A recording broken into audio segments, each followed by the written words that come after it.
낡은 가방 하나 달랑 들고 공항에 버려진 70대 노모. 자식들은 몰랐습니다.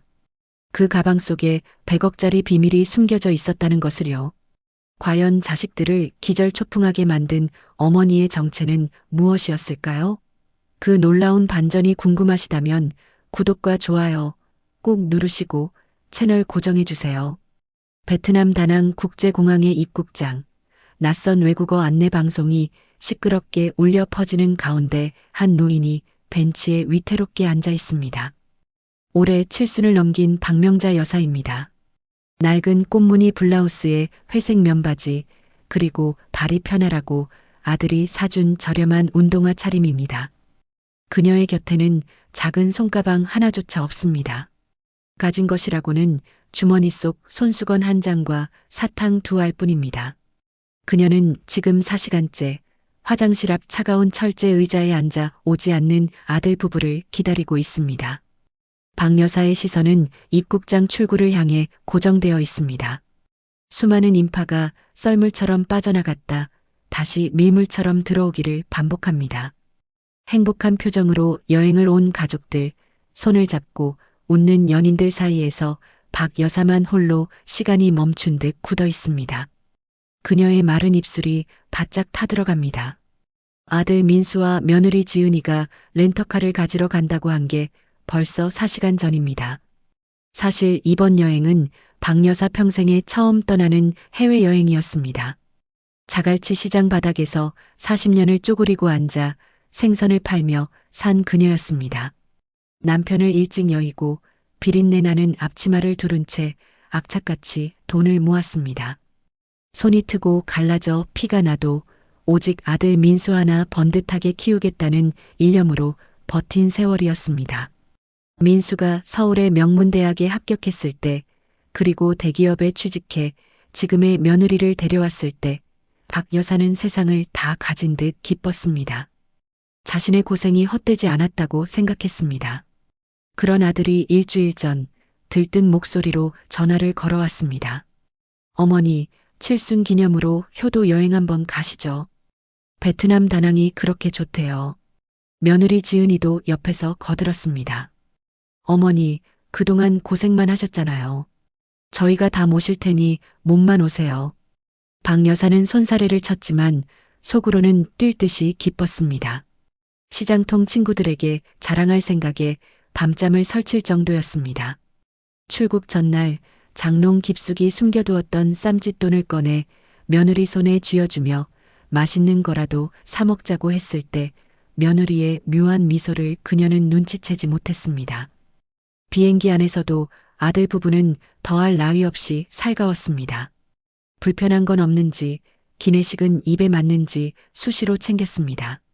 박 여사는 그런 아들이 대견하고 며느리가 고마워 눈시울이 붉어지기도 했습니다.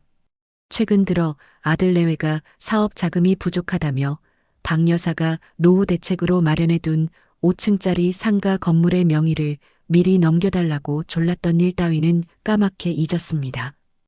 효도 여행을 다녀오면 기분 좋게 도장을 찍어줄 생각이었습니다. 자식 이기는 부모 없다고, 어차피 죽으면 다 물려줄 거 미리 주면 세금도 아끼고 좋지 않겠나 하는 단순한 생각이었습니다. 공항에 도착하자마자 습한 열기가 훅 끼쳐왔습니다. 짐을 찾고 입국장을 나서자마자 아들이 다급하게 말했습니다. 어머니, 여기 사람도 많고 복잡하니까 잠깐만 여기 앉아 계세요. 저희가 차 렌트해서 바로 올게요. 짐이랑 여권은 잃어버릴 수 있으니까 제가 가지고 있을게요. 박 여사는 아무 의심 없이 자신의 여권과 지갑이 든 크로스백을 며느리에게 건넸습니다. 화장실 앞이라 찾기 쉬울 거라며 웃어 보이기까지 했습니다. 아들과 며느리는 커다란 캐리어 2개와 박 여사의 가방을 챙겨 들고 인파 속으로 사라졌습니다. 그때 아들이 한 번쯤 뒤를 돌아볼 법도 했지만 그는 앞만 보고 걸음을 재촉했습니다. 처음 30분은 설렘으로 기다렸습니다. 1시간이 지나자 걱정이 되기 시작했습니다. 혹시 길을 잃은 건 아닐까? 사고라도 난 건 아닐까? 2시간이 지나자 다리가 저려왔고 3시간이 지나자 덜컥 겁이 났습니다. 지나가는 외국인들이 힐끔거리는 시선이 따갑게 느껴졌습니다. 목이 마르고 화장실도 가고 싶었지만 자리를 비운 사이 아들이 왔다가 엇갈릴까봐 꼼짝도 할 수 없었습니다. 4시간이 지난 지금 박 여사의 마음속에는 불안을 넘어선 공포가 스멀거리고 있습니다. 설마 아니겠지. 내 배 아파 낳은 자식인데. 금쪽같이 키운 내 아들인데. 그녀는 고개를 세차게 저으며 불길한 상상을 떨쳐내려 애씁니다. 하지만 본능적인 직감이 그녀의 심장을 조여옵니다. 아까 며느리가 가방을 받아들 때의 그 차가운 눈빛, 비행기에서 내릴 때 아들이 보여준 초조한 손놀림이 주마등처럼 스쳐 지나갑니다. 더 이상 기다릴 수 없었던 박 여사는 용기를 내어 지나가는 한국인 관광객에게 다가갑니다. 죄송하지만 전화 한 통만 빌려주실 수 있을까요? 우리 아들이 데리러 온다고 했는데 늦어져서요. 앳된 얼굴의 청년이 의아한 표정으로 휴대전화를 건넸습니다. 떨리는 손으로 아들의 번호를 누릅니다. 신호가 가기를 기다리는 그 짧은 순간이 억겁처럼 느껴집니다. 뚝, 뚝, 뚝. 지금 거신 번호는 없는 번호이거나 박 여사는 자신의 귀를 의심합니다. 번호를 잘못 눌렀나 싶어 다시 꾹꾹 눌러봅니다. 하지만 들려오는 것은 차가운 기계음뿐입니다. 이번에는 며느리의 번호를 누릅니다. 결과는 같습니다. 없는 번호입니다. 불과 몇 시간 전까지 통화하고 웃으며 사진을 찍었던 그 전화번호들이 거짓말처럼 세상에서 지워져 있었습니다. 순간 박 여사의 다리에 힘이 풀리며 바닥으로 주저앉습니다. 휴대전화를 빌려준 청년이 놀라 부축하려 하지만 그녀의 귀에는 아무 소리도 들리지 않습니다. 머릿속이 하얗게 변하고 오직 하나의 사실만이 명징하게 떠오릅니다. 버려졌구나. 효도 여행이 아니었구나. 나를 버리러 온 거였구나. 평생을 바쳐 키운 아들이 늙고 병들기 시작한 어미를 낯선 이국 땅에 쓰레기처럼 버리고 도망친 것입니다. 상가 건물을 달라고 할 때 주저했던 어미가 이제는 짐 덩어리로만 보였던 것입니다. 박 여사의 눈에서 참았던 눈물이 왈칵 쏟아집니다. 통곡조차 나오지 않는 기막힌 배신감에 그녀는 가슴을 쥐어뜯습니다. 차가운 공항 바닥의 냉기보다 더 시린 현실이 그녀의 온몸을 파고듭니다. 주변의 소음이 멀어지고 박 여사는 멍하니 자신의 빈손을 내려다봅니다. 지문이 닳도록 생선을 다듬었던 그 거친 손입니다. 아들 학비 대느라, 아들 장가 보내느라, 아들 집 사주느라 뼈가 삭도록 일했던 그 손입니다. 그 손에 남은 것은 이제 아무것도 없습니다. 여권도, 돈도, 그리고 아들도 없습니다.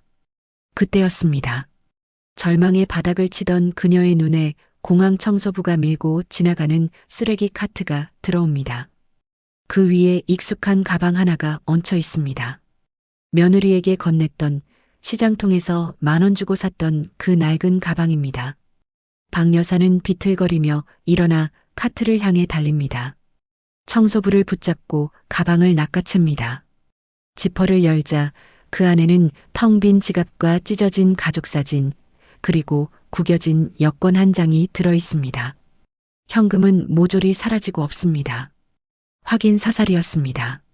실수로 헤어진 것이 아니라 계획적으로 버리고 간 것이 명백해졌습니다. 아들 부부는 짐이 될까봐 가방조차 쓰레기통에 처박고 간 것입니다. 여권을 쥔 박 여사의 손이 부들부들 떨립니다. 슬픔은 순식간에 끓어오르는 분노로 바뀝니다. 눈물 젖은 그녀의 눈동자가 이내 서늘하게 빛나기 시작합니다. 그녀는 바닥에 주저앉아 우는 대신 이를 악물고 일어섭니다. 자식은 부모를 버렸지만 부모는 아직 죽지 않았습니다. 그들은 몰랐을 겁니다. 생선 비린내 나는 시장통 아줌마로만 알았던 이 박명자가 40년 전 중동의 모래바람을 맞으며 무역 현장을 누비던 미스박이었다는 사실을 말입니다. 비록 늙고 초라해졌지만 그녀의 머릿속에는 잊고 지냈던 생존 본능이 다시 꿈틀대기 시작합니다. 박 여사는 눈물을 닦아냅니다. 그리고 주머니 속 깊은 곳을 더듬습니다. 다행히 아들놈이 미처 알지 못했던 비상금으로 챙겨둔 100달러짜리 지폐 한 장이 꼬깃꼬깃 접힌 채 남아 있습니다. 그녀는 공중전화 부스로 향합니다. 수십 년 전 머릿속에 각인되어 잊히지 않았던 번호 하나를 기억해냅니다. 다낭 아니 베트남 전체를 쥐락펴락한다는 옛사업 파트너, 그 사람의 번호입니다. 수화기를 든 박 여사의 입에서 유창한 영어가 흘러나옵니다. 시장통 할머니의 억양은 온데간데없고 냉철하고 단호한 사업가의 목소리가 공항의 소음을 뚫고 울려 퍼집니다. 롱타임 노시. 이츠미 파크. 오랜만이네. 나야 박명자. 복수는 이제 막 시작되었습니다. 다낭 공항의 밤은 생각보다 빨리 찾아왔습니다. 북적이던 사람들이 썰물처럼 빠져나가고 활기찼던 공항 안내방송도 드문드문해졌습니다. 박명자 여사는 여전히 그 자리에 망부석처럼 앉아 있었습니다. 낯선 이국 땅의 에어컨 바람이 뼛속까지 시려왔지만 며느리가 챙겨준다던 얇은 카디건조차 수중에 없었습니다. 배고픔과 목마름보다 더 큰 것은 사무치는 배신감이 주는 고통이었습니다. 눈물은 이미 말라버렸고 그녀는 초점 없는 눈으로 공항의 높은 천장만 하염없이 바라볼 뿐이었습니다. 내가 어쩌다 이렇게 됐을까? 평생을 바쳐 키운 자식에게 칠순 기념으로 버림받은 노인의 초라한 현실이 거대한 공항 속에 점 하나처럼 박혀 있었습니다. 주변을 지나가는 몇몇 경비원들이 그녀를 의심스러운 눈초리로 힐끔거렸지만 그녀는 그 시선을 마주할 기력조차 없었습니다. 자정이 가까워질 무렵 청소차가 요란한 소리를 내며 그녀 앞을 지나갔습니다. 박 여사의 멍한 시선 끝에 청소 카트 구석 쓰레기 봉투 옆에 처박힌 익숙한 물건이 걸렸습니다. 며느리 지은이에게 맡겼던 시장통에서 10,000원을 주고 샀던 바로 그 낡은 크로스백이었습니다. 순간 그녀의 몸이 용수철처럼 튀어올랐습니다. 그녀는 비틀거리며 달려가 청소부를 붙잡고 가방을 낚아챘습니다. 떨리는 손으로 지퍼를 열었습니다. 가방 안의 광경은 그녀의 마지막 희망마저 무참히 짓밟았습니다. 안에는 텅 빈 지갑과 반쯤 찢겨진 가족사진 한 장, 그리고 구겨진 여권만이 들어 있었습니다. 한국 돈이든 달러든 현금은 10원짜리 하나 남김없이 사라지고 없었습니다. 그것은 단순한 분실물이 아니었습니다. 쓸모넘은 짐을 쓰레기통에 내다 버리듯 아들 부부가 그녀를 계획적으로 그리고 완벽하게 지워버리려 했다는 명백한 증거였습니다. 여권 속 자신의 사진을 내려다보는 박 여사의 손이 부들부들 떨렸습니다. 하지만 이번 떨림은 아까와는 달랐습니다. 슬픔과 공포는 어느새 서늘하고 단단한 분노로 바뀌고 있었습니다. 눈물에 젖어 흐릿했던 그녀의 눈동자에 서서히 생기가 돌기 시작했습니다. 그래, 내가 누군데? 자갈치 시장 바닥에서 생선 내장을 맨손으로 긁어내며 건물을 올린 박명자 아니던가. 자식놈은 어미를 버렸지만 박명자는 아직 죽지 않았습니다. 그녀는 이를 악물었습니다. 이대로 주저앉아 굶어 죽거나 국제미아가 되어 그 불효자들의 계획대로 되어줄 생각은 추호도 없었습니다. 40년간 잊고 살았던 그녀 안의 도끼가 꿈틀대며 깨어났습니다. 박 여사는 입고 있던 낡은 바지의 허리춤 안쪽 주머니 깊숙한 곳을 더듬었습니다. 아들이 미처 알지 못하는 그녀만의 비밀 주머니였습니다. 손끝에 빳빳한 종이의 질감이 만져졌습니다.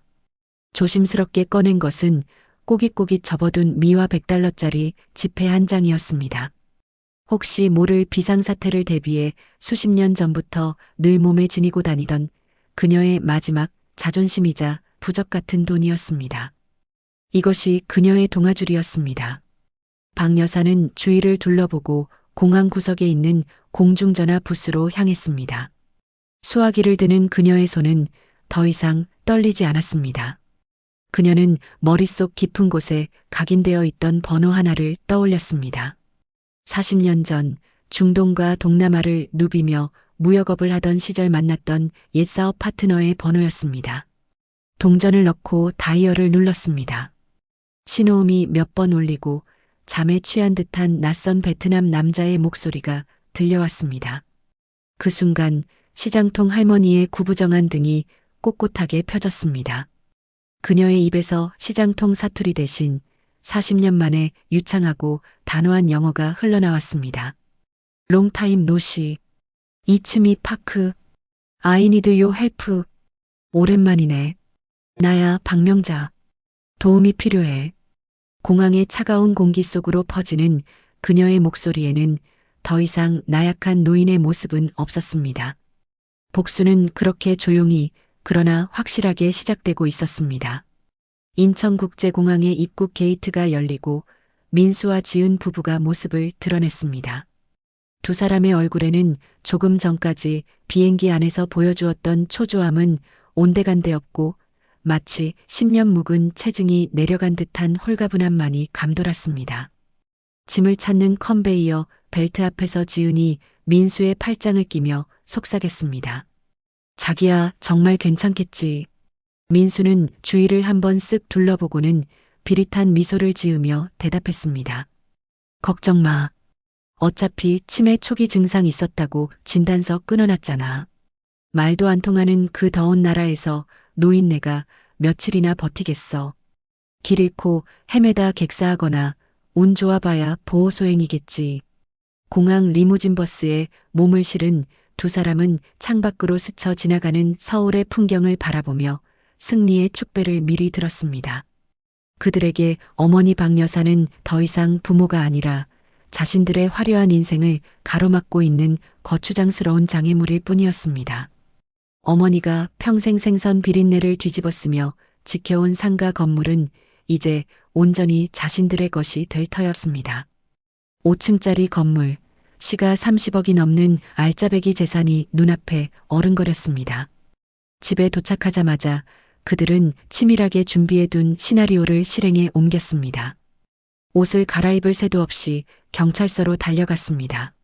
민수는 머리를 헝클어뜨리고 지은은 눈가를 붉게 비벼 충혈된 눈을 만들었습니다.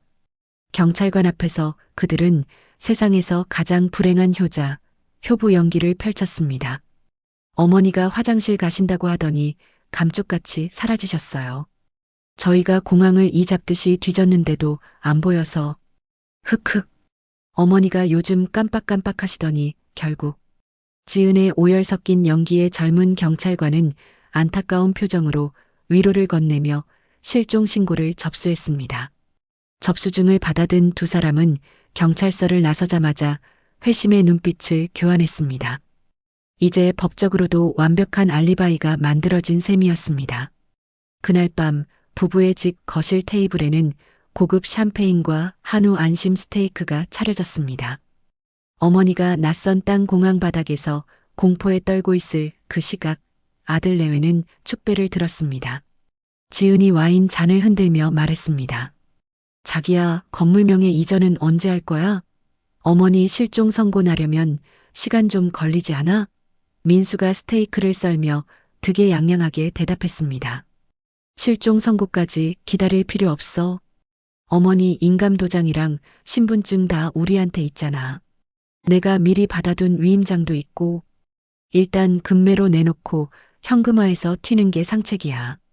혹시라도 나중에 문제 생기면 어머니 병원비 마련하려고 팔았다고 둘러대면 그만이고 다음 날부터 부부는 일사천리로 움직였습니다. 동네 부동산 몇 군데에 건물을 내놓았습니다. 시세보다 2억이나 싸게 내놓자마자 매수 문의가 빗발쳤습니다. 계약금만 받으면 바로 해외로 이민을 갈 계획까지 세워두었습니다. 모든 것이 완벽해 보였습니다. 며칠 뒤 계약을 하겠다는 매수자가 나타났다는 부동산의 전화를 받고 민수는 콧노래를 부르며 넥타이를 메었습니다. 오늘 계약금 3억이 입금되면 지긋지긋한 한국 생활도 끝이라고 생각했습니다. 그러나 부동산 사무실에 들어선 민수의 표정은 순식간에 흑빛으로 변했습니다. 분위기가 심상치 않았습니다. 중개업자는 난처한 표정으로 서류 봉투 하나를 민수 앞에 내밀었습니다. 이게 뭡니까? 민수의 질문에 중개업자는 한숨을 쉬며 대답했습니다. 아니, 건물에 가처분이 걸려 있던데요? 매매, 증여, 전세, 임대차 등 일체의 처분 행위를 금지한다고요. 민수는 귀를 의심했습니다. 그럴 리가 없어. 등기부등본 깨끗한 거 내가 확인했는데. 떨리는 손으로 서류를 집어든 민수의 눈동자가 격렬하게 흔들렸습니다. 법원에서 발송된 부동산 처분금지 가처분 결정문.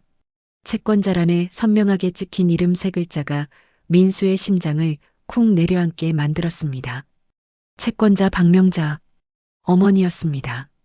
분명 베트남 공항에 버리고 온 지금쯤이면 굶어 죽었거나 노숙자가 되어 있어야 할 어머니의 이름이었습니다. 어떻게 된 거지? 그 노인네가 어떻게? 민수는 식은땀을 흘리며 뒷걸음질 쳤습니다. 베트남에서 한국 법원에 가처분 신청을 낸다는 건 누군가 강력한 조력자가 있거나 어머니가 이미 한국에 들어왔다는 뜻이었습니다. 혼비백산하여 집으로 돌아온 민수를 맞이한 건 공포에 질린 아내 지은이었습니다. 거실 바닥에 주저앉은 지은의 손에는 퀵서비스로 배달된 노란 서류 봉투가 들려 있었습니다. 자기야, 이거 좀 봐. 지은이 건넨 봉투 안에는 사진 한 장이 들어 있었습니다. 다낭 공항 출국장 CCTV 화면을 캡처한 사진이었습니다. 민수와 지은이 뒤도 돌아보지 않고 도망치듯 뛰어가는 모습이 적나라하게 찍혀 있었습니다. 그리고 사진 뒷면에는 붉은색 펜으로 휘갈겨 쓴 짧은 메모가 적혀 있었습니다. 내 가방은 쓰레기통에 잘 버렸더구나. 이제 너희 차례다. 민수의 다리에 힘이 풀렸습니다. 어머니는 살아 있었습니다. 그것도 아주 시퍼렇게 눈을 뜨고 자신들의 목숨줄을 쥐고 흔들 준비를 마친 채로 안방 깊숙한 곳에서 전화벨 소리가 요란하게 울리기 시작했습니다. 발신자 표시 제한. 직감적으로 알 수 있었습니다. 어머니였습니다. 발신자 표시 제한으로 울려대던 전화벨 소리가 뚝 끊기자 집안에는 숨막히는 정적만이 감돌았습니다. 민수와 지은은 서로의 창백해진 얼굴을 마주 보았습니다. 귀신이 곡할 노릇이었습니다. 베트남 공항에 버리고 온 노인네가 어떻게 한국에, 그것도 우리보다 먼저 와서 부동산 가처분 신청을 걸었단 말인가? 민수는 머리를 감싸쥐었습니다. 설마 그 노인네가 우릴 지켜보고 있는 건 아니겠지? 지은이 덜덜 떨며 창밖을 내다보았지만 보이는 건 칠흑 같은 어둠뿐이었습니다. 본가로 가보자. 거기 가면 알 수 있을 거야. 민수가 자리를 박차고 일어났습니다. 만약 어머니가 돌아왔다면 분명 본가에 있을 것이고 만나서 어떻게든 수습해야 했습니다. 치매라서 착각하신 거다. 우린 어머니 찾으러 다녔다라고 우기면 통할지도 모른다는 얄팍한 계산도 깔려 있었습니다. 두 사람은 허둥지둥 차에 올라타 엑셀을 밟았습니다. 어머니가 사는 2층 단독주택 앞에 도착했을 때 거실에는 불이 환하게 켜져 있었습니다. 살아 돌아온 것이 확실했습니다. 민수는 침을 꿀꺽 삼키고 현관 도어락 비밀번호를 눌렀습니다. 100일, 자신의 생일이었습니다. 평생 바뀌지 않았던 그 번호. 띠릭. 경고음 비밀번호가 일치하지 않습니다. 민수의 등줄기에 식은땀이 흘렀습니다. 다시 한번 눌렀지만 결과는 같았습니다. 이게 왜 안 돼? 민수가 도어락을 부술 듯이 두드렸습니다. 그때 안에서 찰컥하는 소리와 함께 문이 스르르 열렸습니다. 민수와 지은은 쭈뼛거리며 현관으로 들어섰습니다. 익숙한 집 냄새 대신 서늘하고 낯선 공기가 그들을 맞이했습니다. 거실 소파 한가운데 박명자 여사가 앉아 있었습니다.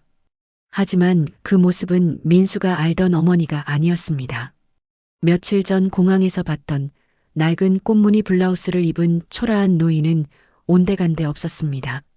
윤기가 흐르는 짙은 남색 정장을 차려입고 머리는 단정하게 올렸으며 눈에는 금태 안경을 쓰고 있었습니다. 그녀의 곁에는 서류 가방을 든 낯선 양복쟁이 사내 변호사가 호위무사처럼 서 있었습니다. 어머니. 민수가 반사적으로 무릎을 꿇으며 달려가려 했습니다. 머릿속으로 계산해둔 눈물의 상봉 연기를 시작하려던 찰나였습니다. 멈춰라.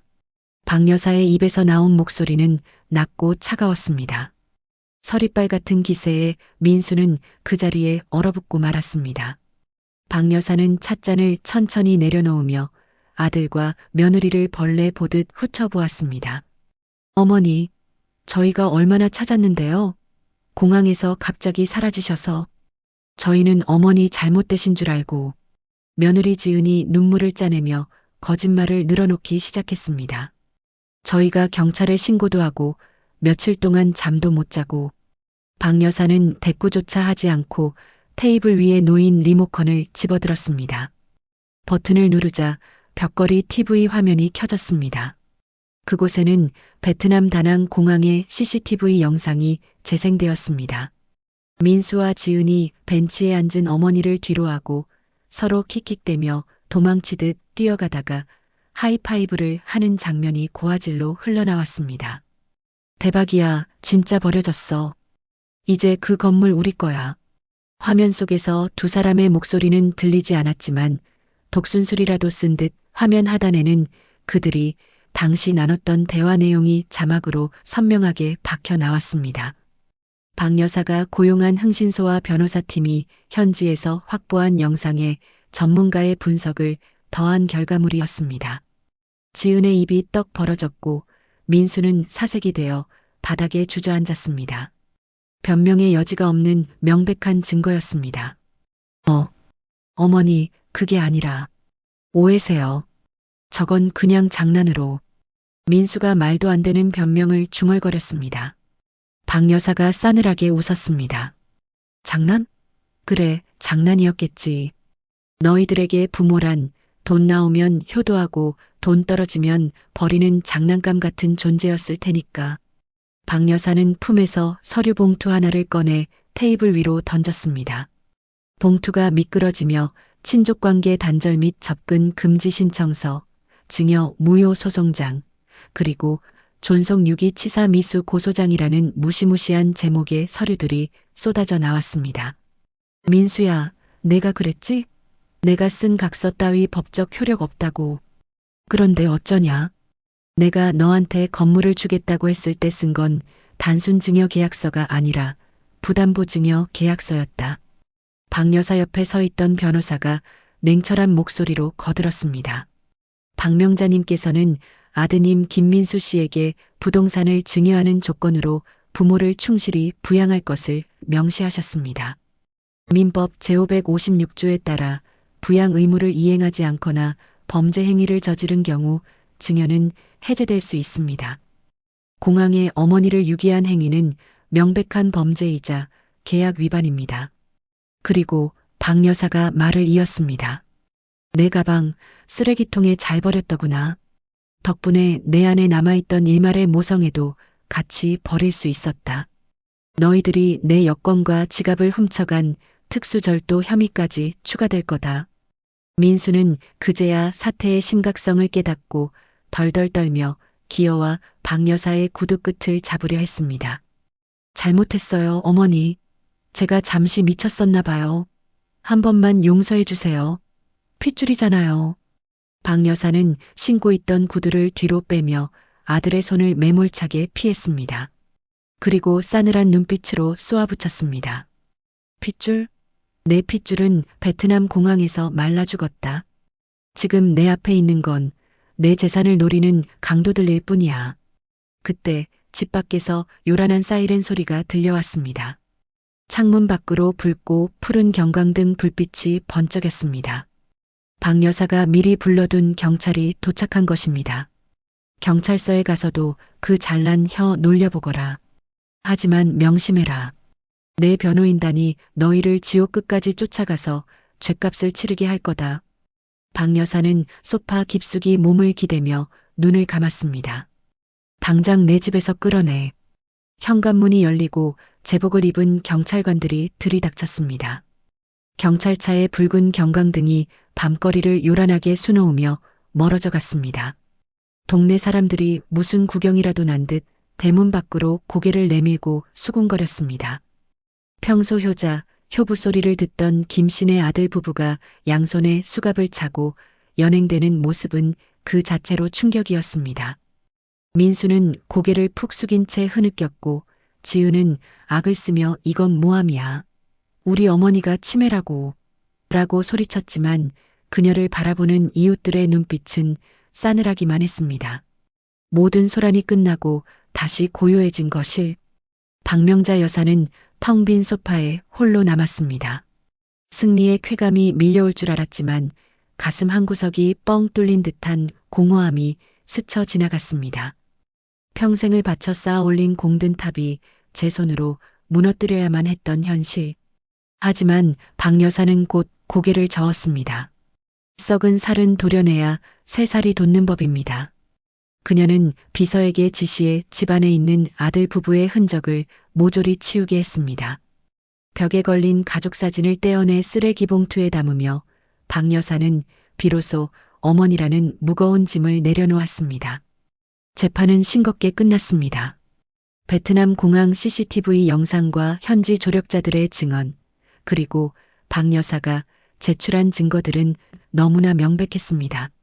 민수와 지은에게는 존속 유기치사 미수 및 특수절도 혐의로 징역형이 선고되었습니다.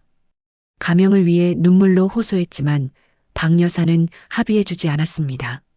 오히려 민법상 부양의무 불이행을 근거로 이미 증여했던 상가 건물에 대한 소유권을 완벽하게 되찾아왔습니다.